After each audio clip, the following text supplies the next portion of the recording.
अस्सलामुअलैकुम वरहमतुल्लाहि वबरकातुहू। दोस्तों, हाजिर हूँ एक सच्ची कहानी के साथ और उम्मीद है आप सबको पसंद आएगी। और अगर पसंद आए तो please like share and subscribe ज़रूर कीजिएगा। दोस्तों, एक शख्स था जो ट्रेन में सफ़र कर रहा था अपनी फैमिली के साथ। तो वो एक मुसलमान शख्स था, वो दाढ़ी वाड़ी जुब्बे खुब्बे वाला था। उतने में एक इंसान जो है, एक शख्स जो है उस ट्रेन में चढ़ता है, वो भी दाढ़ी वाला और अच्छा खासा माशाल्लाह मुसलमान था। वो अपनी बेटी को लेकर चढ़ते हैं ट्रेन में और वो अपनी बेटी को ट्रेन में बिठाते हैं, चूँकि उसकी बेटी तालीम हासिल करने के लिए दूसरे शहर में जा रही थी। तो उनकी बेटी को अकेले सफ़र करना था।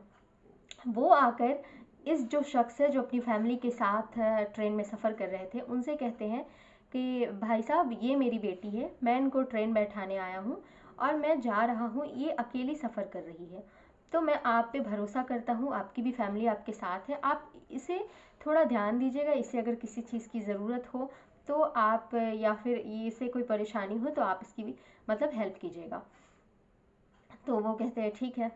अब वो अपना सामान वगैरह चढ़ा रहे थे ट्रेन में, जो फैमिली के साथ थे वो अपना सामान वामान चढ़ा रहे थे, अपनी फैमिलीज़ को ट्रेन में बिठा रहे थे।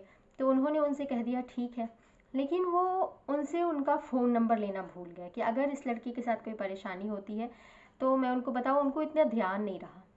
वो शख्स जो थे अपनी बेटी को बिठाकर चले गए। ट्रेन चलने लगी।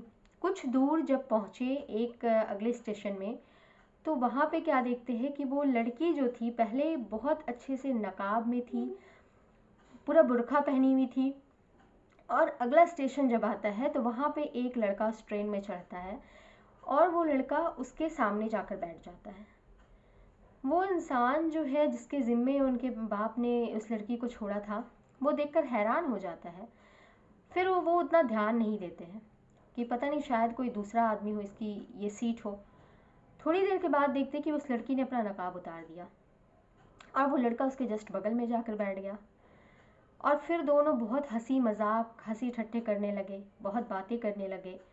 ये इंसान जो था, वो लड़की बिल्कुल बेखौफ होकर ये सारी चीज़ें कर रही थी।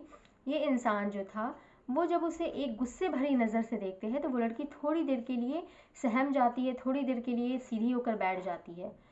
फिर धीरे धीरे रात होने लग जाती है, क्योंकि सफ़र लंबा था, रात होने लग जाती है। जब रात होती है और अंधेरा छाता है तो वो शख्स क्या देखता है कि वो लड़की जो है उस लड़के के साथ एक ही चादर में लिपट कर रात भर उन लोग की बातें चल रही है और एक ही चादर के अंदर दोनों रात भर बैठे रहते हैं। ये चीज़ देखकर उस इंसान के ज़मीन के नीचे से, पाँव के नीचे से ज़मीन निकल जाती है और वो इस बात का मलाल अपने दिल में रखते हैं, अफसोस रखते हैं कि काश मैंने तेरे बाप का नंबर लिया होता, काश कि तेरे बाप का नंबर मेरे पास होता। तेरा बाप जो दाढ़ी वाला है, जुब्बे खुब्बे वाला है, ईमान वाला इंसान है, तुम उसकी बेटी, वो तुम्हें नकाब में ट्रेन में छोड़ कर गए हैं और तुम उनके जाते के साथ कुछ देर बाद अपना बुर्खा उतार देती हो। एक नॉन मुस्लिम लड़का तुम्हारे ट्रेन में आता है और तुम उसके साथ अपना नकाब उतार कर एक चादर के अंदर लिपट कर रात भर उस ट्रेन में सफ़र करती हो।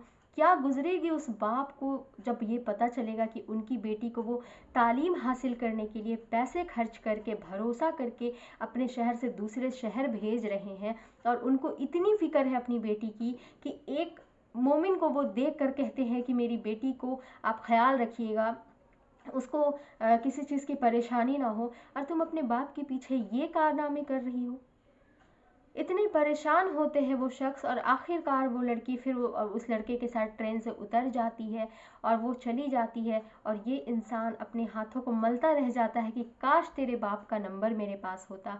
मुझे इतना अफसोस हुआ ये कहानी सुनकर कि एक बाप जो अपनी ज़िंदगी की मेहनत की सारी कमाई तुम्हारे पीछे लगा रहा हो, तुम पे भरोसा कर रहा है, तुम्हें बुरखे में बाहर भेज रहा है पढ़ने के लिए, और तुम उनकी इज्जत की इस तरह से धज्जियाँ उड़ा रही हो। तो मैं आपसे कहना चाहती हूँ कि आप अपने बच्चों पे ख़ास ख्याल रखें, ख़ास नज़र रखें और दुआ करें कि अपने बच्चों को इस तरह से भटकने से बचाएं और अपने बच्चों का निकाह आसान करें, ताकि वो इस तरह से ज़िना में मुब्तला ना हो, गैरों के साथ जा कर के अपनी इज़्ज़त को पामाल ना करे, गैरों की बाहों की ज़ीनत ना बने। मैं आपसे रिक्वेस्ट करती हूँ कि ऐसी ही वीडियोस के लिए मेरे चैनल को लाइक शेयर एंड सब्सक्राइब ज़रूर कीजिएगा। अस्सलामुअलैकुम वरहमतुल्लाहि वबरकातुहू।